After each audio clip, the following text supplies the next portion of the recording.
Good morning, everyone. My name is Christy Lynn Ramos. I'm one of the counselors here at Ardrey Hill High School. And this morning, I'm going to talk to you guys a little bit about some activities that the Student Services Department has planned for you. So one of the things that comes up a lot for ninth graders is not knowing a whole lot about high school.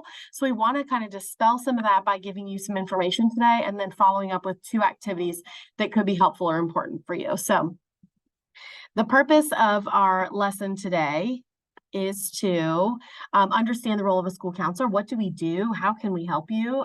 Understanding your graduation requirements. What do you actually need to take and pass to graduate? How do you calculate GPA? Starting to think about what you might like to do after high school, and identifying some resources for you to help you be a successful learner while you're in high school. So there's actually going to be three parts of this video today.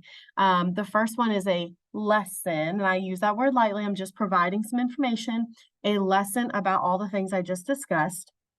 Then there's going to be something called a panorama survey, which you may have taken in middle school. So that's going to be kind of part two.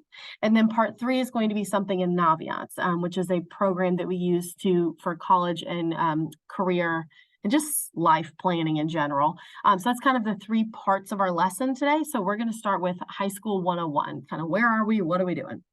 So the first thing that I need you to do is I need your homeroom teacher to pause the presentation at this point so that you guys can take the pre-test. I promise it's only 8 questions. It is not very long, and it's just about what you already know. You'll need to be doing this on your Chromebook because it will record your CMS email address. So if your homeroom teacher will pause the presentation right now so that everyone can do the pre-test. Okay, hopefully everyone completed the pretest, so we'll keep moving with the lesson. Okay, so who is Student Services? Our goal as counselors, as a career development coordinator, social worker, our entire team is to help you navigate high school and support you in every way that you need. The best way to get in touch with us are using email, just because that's a great way to contact us directly from your Chromebook so we can communicate pretty quickly. We have a pretty comprehensive website that you can visit anytime, and that link is bit.ly /AK Student Services, or sometimes I just Google it. It's sometimes just faster. So if you just Google Ardrey Hill Student Services, it'll be the first website that comes up. We put all kinds of announcements on our website. Right now we have information about NCSSM, about Governor's School, who your counselor is. We each have a page with information about ourselves and a link to our email address. So this is a great way to see who your counselor is and keep up with information throughout the years. We have a page, in fact, for every single grade level, plus a lot of other categories as well. So I would encourage you to visit that website or at least bookmark it so you know where it is, so you know where all of the information that we're getting is actually going. What is the role of a school counselor? What do we actually do? We're here for 3 main areas of your schooling career. We're here to help with academics, so about planning your classes, registering, what are you taking, are you being successful, can I help you understand your grades, or what do you need to be more successful there? College and career planning, so talking about what do you want to do after high school? What would you like to do when you're 40? Like, what is the career you're thinking about, and how can we help you get there? We absolutely understand that not every student wants or is bound to go to a 4-year college, and that's okay. That is completely okay. We want to help you find whatever path it is that you're interested in and help you get there successfully while you're here in high school. And then, of course, personally, what people really know us for is supporting social and emotional development. So if you're having conflict personally or with a teacher or with a parent or a friend, or just not having a great day or need to chat with somebody about something, that's kind of a big part of what we do as well. So we are always have our door open if you need any support at any time while you're here at school. Okay, so high school graduation requirements. There are several. I want to tell you before we get to the next screen and you panic, the list looks very long, but you have 4 years to do it. And my team's entire job, or not entirely, but a big part of our job, is to be sure that you're taking every single class that you need to graduate. So I don't want you to feel like I'm missing this or I don't have that. When do I take that? We'll meet every single year in February to register for your classes for next school year. And at that time, we'll talk about, okay, you took English 1 this year, you'll take English 2 next year. So we're always looking behind you and checking to be sure that you're taking the classes at the levels that you need to graduate. So don't panic, but I do want you to be aware of what the graduation requirements are. Okay, so students need to pass 24 classes in order to graduate.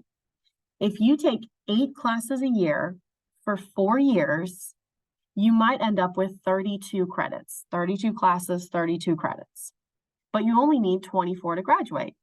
That's how I'm sure you've heard of older students, seniors and juniors taking a period off or coming in a period late. That's why, because you only need 24 out of the 32 that you might take in order to graduate. Now, within those 24, there are specific classes that you have to take as well. So you can't take gym 24 times and graduate. You still have to take a certain type of class as well. So we've got English, 4 Englishes. You have to take 4 math classes. So math 1, 2, 3, and then a 4th math. That might be pre-calculus. That might be math 4. That might be AP statistics. Who knows? 3 science classes, 4 social studies classes. You'll take one of those each year. PE, which everyone should be enrolled in right now. If you are a 9th grader and you don't have PE on your schedule this semester or next semester, please see your counselor. Again, at some point this year, not necessarily first semester, but if it's on your schedule for second semester, either please see your counselor because that's a mistake. Everybody should take PE in 9th grade. And then you'll take a total of 8 towards graduation of electives. And 2 of those need to come from CTE, world language, or fine art. Now, a lot of kids ask, do I have to take 2 levels of a foreign language to graduate? No, you do not have to take Spanish 1 and Spanish 2 or French 1 and French 2 to graduate.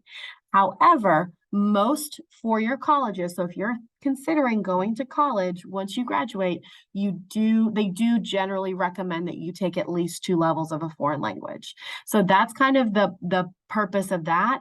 Now, we generally encourage most students to just go ahead and do it. You don't want to close the door on an opportunity that you're not sure if it's going to be something you're going to do later on. So you don't want to decide back here in 9th grade, well, I'm pretty sure I don't want to go to a four-year college, so I'm not going to take Spanish. We're still going to encourage you to take a foreign language, at least try it out for a year, and then see if you want to continue or not, and then have a conversation about your future plans as well. There's also not a requirement to have a fine arts credit to graduate. So you can see there that it says at least 2 elective courses must come from the areas of CTE, world languages, or fine arts. So that's not saying you have to take an art class to graduate. It's just saying 2 of your electives. Again, you can't take 8 gym classes as your electives. 2 of them have to be CTE, so a business class. 2 of them have to be a world language, or 2 of them have to be art, if that makes sense. So out of the 8 total, 2 of them have to be from a certain area, but it doesn't have to be art. It doesn't have to be world language. It doesn't have to be CTE, just one of those. Okay, everyone is scheduled to graduate college ready. So again, there are not requirements past this necessarily that a college is looking for. So it's if you have your eye on, let's say, NC State, for example, NC State is not requiring, an additional history class that you need to research or some other science class. They're looking for certain types of classes being higher level classes, but there's nothing extra from this list that any college is going to require from you. This is the basic minimum to be eligible to apply to a four-year college. Okay, promotion requirements. So in middle school, you just went from 6th grade to 7th grade, then 7th grade to 8th grade. But in high school, it's not the same. So in order to move from 9th grade to 10th grade, you have to pass 6 classes to earn 6 credits. So out of the 8 classes that you're taking, you have to pass 6 throughout this school year in order to move to 10th grade next year. Past that, from 10th to 11th, you have to have 12, which include a certain combination of classes. And then from 11th to 12th grade, you have to have 18 credits. So the main thing you need to focus on is to be promoted from this year to next year. You need to pass 6 out of your 8 classes at least. Of course, we hope you pass all 8, but if you're in a tight spot, just know that it's 6 out of 8 in order to move on to 10th grade. Okay, this is a transcript. So again, in middle school, you're used to just looking at a report card, which has all kinds of information on it. This is a transcript, which can be a little overwhelming at first. So I'm going to give you a minute to just look. Just kind of look and see what you notice. Okay, one of the things that I want to point out so you can kind of read it is up in that area under student information would normally have your information, your birthday, your student number, your address, your parents' names. All that stuff is under the student information section. Of course, I've blacked it out for this one. Then if you go down under credit history, you have grade levels listed. So if you took, for example, Math 1 in middle school, it's going to say grade 7 or grade 8 whenever you took it, and then your Math 1 credit. So anything you took for high school credit in middle school is going to show up on your transcript this way. You can see in this example that in 7th grade, this student took Math 1 and received a 73, and they got 1 credit for that. So anytime you pass one class, you get 1 credit. In 8th grade, they took Math 1 again. Ooh, this is actually a mistake. I need to fix this transcript. I don't know why this student took Math 1 2 times. Yikes. But let's say it said Math 2, for example, they would also earn 1 credit. And I guess I need to go back and fix this, huh? Okay, and then down in 9th grade, this is what's going to happen at the end of this semester and school year. So the biggest difference from middle school that I really need everyone to understand is that it's not about your quarter grades. Your quarter grades, what's on your report cards, does not go on your transcript.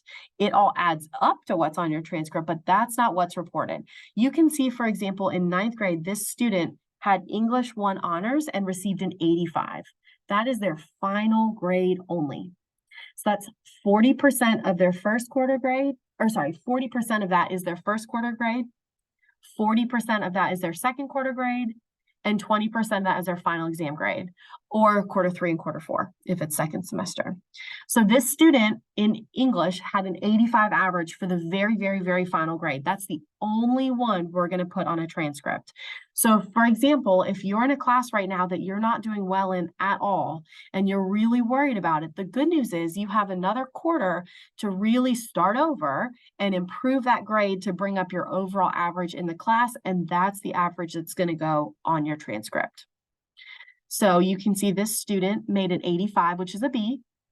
And then if we scroll our eyes over to the earned credits column, she earned 1 credit for that class. Let's say she earned a 55. She did not pass the English class.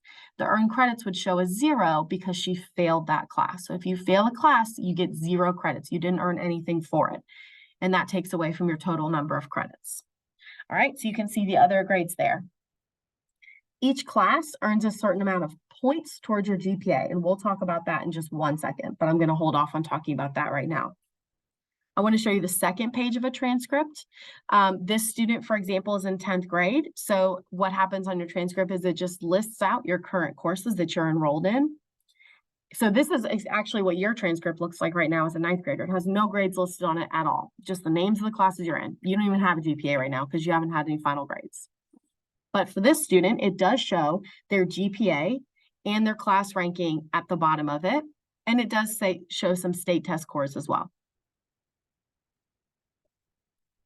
Okay, GPA can be a little confusing and a lot of information. So I might flip back to the transcript page just so you can definitely understand it. Okay, so for every final grade that you get in a class, you get a certain number of GPA points. You get a point value that represents the grade that you got in the class. So if you're looking at the right-hand column here, the white one that says weighted, you can see that if you get an A in a class, final grade of 90 to 100, you get 4 GPA points in a standard class. So if you get an A in PE, for example, you get 4 GPA points. If you are taking, for example, Honors English 1, and you make an A, you'll get 4.5 GPA points. If you're taking AP Psychology and you make an A, you'll get 5 GPA points. That is why people say taking an AP class improves your GPA, or taking an honors class improves your GPA, because you do get more GPA points. More goes towards the average. But if you look down at the B, a standard, it gives you only 3 points and 3.5 points and 4 points for AP. So you can see they each go down by 1 point as the grade gets a little bit lower. You get no GPA points for an F. So what does that mean? What on earth is this all about? So GPA stands for grade point average. So you have a grade, A, B, C, D, point, the point values I was just showing you back on this page, average. What's the average of all those points together? What is the average representation of your grade? So back to this example, this student in English 1 honors had a B, so she got 3.5 GPA points for that. In Math 2 honors, she got an A, so she got 4.5 GPA points. In AP Psychology, she got an A, so she got 5 points. And on down the list. To make her grade point average GPA, you add all the points up together, which is 34. You divide by the number of classes taken. We're just making an average, a number divided by another number. And this student has a 4.25 GPA, which means that she makes A's. Well, I guess she makes A's in all honors and AP classes. If your GPA is 3.5, that means you're mostly an A-B student. If it's a 2.5, you're a B-C student. Like, you can kind of look at it in different ways. Kids ask us all the time, is that good? That's up to you to decide. We are not the ones judging your GPA on if it's good or not. We want you to be successful and do the best that you're capable of doing. And if that's making B's and C's in really difficult classes, that's great. That's awesome. If that's making straight A's because that's the expectation from you or from your family, that's okay too. Whatever is best for you, we are supportive of, and we will help you understand GPA. One thing to note is that high school classes taken in middle school do not count towards your GPA. So let me go back to that transcript just in case you were wondering about it. For example, this student, Math 1, you can see there are no points in the weighted or unweighted column. That means it does not count towards your GPA, just more of a checkbox. So for example, if this student was distressed that they made a 73 back in middle school math, it quote unquote doesn't matter because it's not counting towards their GPA.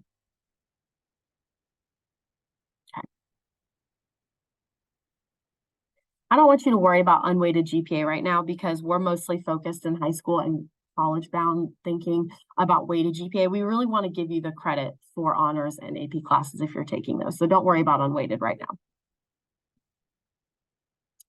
Okay, totally shifting gears to attendance. Attendance matters so much. It is so important. I'm sure you have experience that, let's say you get called out of class for something for 10 or 15 minutes, and you walk back into class, you're like, I have no idea what was happening. Sometimes it's just a few minutes can throw off your whole day. So imagine missing a whole day. So we really want to emphasize in high school how important attendance is. Attendance is also taken by class. So where in middle school, let's say, maybe you had a dentist appointment in the morning or kind of midday and decided to not come back to school after that because you're like, what's kind of the point? Well, in high school, it does matter. We would like you to go and then come back because your attendance is taken per class, as you well know by now. So every single period is a fresh start. Or let's say you wake up one day and you're like, I'm not feeling it. Like, I don't want to go to school today. And then by 9:30, you're feeling a little better. Come on to school. Like, you don't have to take the whole day off just because your morning was bad, potentially. Of course, there's certain situations where, yes, you do need to take the whole day off. But I just really want to emphasize that every period is a fresh start and counts and matters just as much as every other class. So we just wanted to kind of review the attendance policy. So let's say your first period class is English. If you miss more than 10 days in that class, excused or unexcused, it does not matter. If you had COVID for 7 days or if you went to Disney for 7 days, it does not matter if it's excused or unexcused. Once you hit absence number 11 in any class, you need to be talking to your teacher about how to recover that time. They will go through that policy with you. If you have more than 15 in a class or even approaching 20, you should really be working with your counselor or administrator on what the plan is past that. But once you hit 10, here's the big scary part. Let's say in English you have a 95 and it's January 20 something, and we're getting really close to the end, but you have 15 absences and you never did any recovery assignments with your teacher. That teacher is going to give you an F, even though you had a 95, because you never attempted to make up those 5 days. And I know that sounds really scary, and it is. That is scary. So it's really, really important that if you're getting close to 10, or if you've already hit 10 in a class, that you are talking to that teacher about the recovery assignments that you need to complete in order to, I'm not going to say wipe out the absences, but let's say take care of the absences in that class. They're not going to be deleted out of Power School. So a lot of times students think once they're starting recovery work to make up for those absences, that the absences are going to like kind of disappear from Power School. That's not the case. Each teacher is keeping track individually. But just know you really need to be working with your teacher to make sure that you don't get to a point where you, I'm going to say accidentally, because a lot of times as a freshman, it is an accident. If you accidentally fail a class, especially if you had a passing grade, that's really a bummer. So be sure if you hit 10 absences or are already at 10 or more, please, please, please be talking to whatever teacher you have those absences in to be sure that you're completing the recovery assignments to take care of those absences, okay? Okay, the next thing we're talking about is Naviance. So in Naviance, I know that on, I think it was Monday, you guys had a presentation from Mr. Webb about Naviance. So he really kind of went over a lot of this. So I'm going to kind of skip Naviance because I know that you already heard kind of a big presentation from him about what it is on Monday. But just know it is a program we use. You're going to use it all 4 years while you're here in high school to prep and plan to prepare you to plan for your future, whatever that future is. There's a ton of stuff in there that can help you learn about yourself and about who you are as a student and what a career you might like to do or what college you might like to go to potentially. There's a lot of good information in there that we will kind of dole out to you as the years goes on, including today. So I'll tell you about that one in a little bit. Okay, so just a couple of options for post-secondary. I know you've heard this stuff before, but I just want to review. You may enroll in a four-year college after 4 years. You may enlist in the military. You might go into employment. There's a lot of different options for you after high school, and we are here to help you with every single one of them. I'd like to emphasize for the four-year college one that Naviance is a great place to do research, and it's a good idea to start thinking about the SAT or ACT. You do not need to take it as a ninth grader. I repeat, you do not need to take it as a ninth grader, but it's a good idea to really put good effort in when you're taking the PSAT or the pre-ACT or any of those practice tests that come up here at school. Really put the effort in so that you can be prepared when it comes up for real in 11th grade for you. Enlistment, if you're thinking about joining the military, it's always good to start talking to a recruiter. Any of your counselors can help you get connected with the recruiter who works with our school. And then employment, sometimes students feel like college or military is not right for them and they want to go ahead and start working. And that's something that we would be happy to chat with you about too and kind of work through and talk through what that might look like for you. Okay. Something we really want to emphasize are two big points of ninth grade. Get involved and ask for help. So get involved. That means looking at the flyers that are posted around the school, listening to the announcements, listening to the morning announcements. What clubs are starting? What clubs are having an interest meeting? What can you do to get involved so that you feel more connected to the school and to the community? It is huge. If you talk to any senior about ninth grade, they would say, I'm so glad I got involved in a club or a sport or an activity after school because it really helps a student to feel more connected. And then, of course, learning how to ask for help. This could mean stopping your teacher after school or after your class and say, hey, I didn't really understand number 5. Can we go over that together? What day do you have tutoring? Can I come in for that? Accessing teacher support is going to be a huge part of being successful in high school. So please don't be afraid to ask for help from your teacher, counselor, or even admin if you need. Okay, so there is a post test, and I don't know why that number 9 jumped down there, but it is the same link that you did before. So basically it's going to be the same set of questions, but now that we've gone over some of the information, we're hoping that your answers change a little bit. So if your homeroom teacher will pause the presentation at this point so you can access that survey again. Again, it's bit.ly/AK lesson 9. That 9 should be up there. But if your homeroom teacher will pause the lesson so that you guys can take the post test, and then we'll keep moving with our next activity.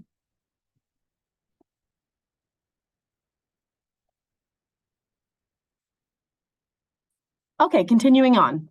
The next thing that we are asking our ninth graders to do in homeroom today is the panorama survey. You may have done this in middle school, but in case you didn't, this is required by CMS to allow students to express their perspectives about teaching and learning, culture, climate, and their classroom experience. This is a chance for you to answer some questions about how you feel at school, what your school experience was like, how could it improve, just your general feelings and experiences. These results will be used to gain a deeper understanding of each student's needs. So that is what we do with it. We take the data, we see what our students need, and then try to provide some programming or options or information for our students based on what they say their needs are. So this is what I need you to do. I'm gonna move my little picture over here. Accessing Panorama. Everyone at this point should pull out their Chromebook and go to this link, surveys.panoramaed.com/CMS. So everyone needs to open up their Chromebook and go to this link. You will enter your student ID number as the access code. So it's going to ask you for an access code. That is your student ID number. And if the Start Surveys option comes up, you will take the survey. If this message shows up when you put in your ID number, your parent or guardian has not opted you into this survey, there's no survey for you to take right now, you will just hang out and wait because your parent did not give permission for you to take the survey this year or this semester. So at this point, your homeroom teacher will pause the presentation so that you guys, those who have had their parent opt in, will take the Panorama survey now, and then we'll continue in a moment.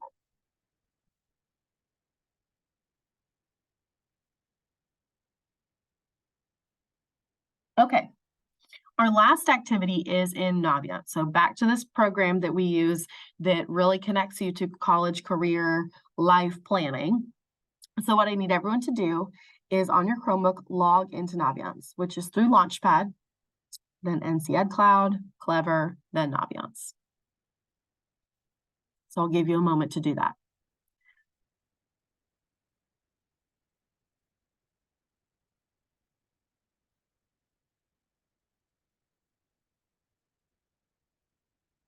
Okay, our Naviance activity this morning is going to be you clicking on self-discovery at the top. You've got a couple of options there, home, self-discovery, careers, college planner.